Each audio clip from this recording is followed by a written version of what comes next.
Jom kita kira keuntungan simpanan 1 dinar emas dalam masa 3 tahun. 1 dinar emas keluaran pada Public Gold ni harganya dijual pada RM1,204 pada tahun 2022. Hari ini selepas 3 tahun, jika 1 dinar ini dijual semula kepada Public Gold, anda akan menerima bayaran bersih iaitu sekitar RM2,472 selepas tolakan spread 9%. Bermaksud keuntungan anda ialah RM1,268 ataupun 105.32%. Keuntungan 1 dinar ini untuk 1 tahun adalah 35%. Sekarang kita bandingkan pula dengan simpanan dalam ASB.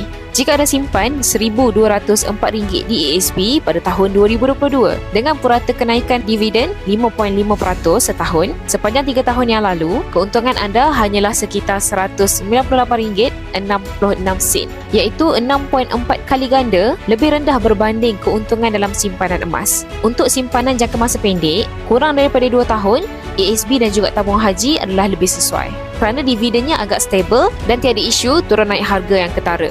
Tapi untuk simpanan jangka masa panjang, iaitu lebih daripada 2 tahun dan ke atas, simpanan dalam bentuk simpanan emas adalah lebih sesuai kerana ia memberikan keuntungan yang lebih walaupun selepas tolakan spread value. Jadi bagi anda yang nak mulakan simpanan emas ataupun nak mengalihkan sebahagian daripada simpanan anda, boleh terus hubungi saya untuk saya guide anda sebaiknya. Untuk lebih banyak ilmu emas dan juga kewangan, boleh follow saya rapat-rapat.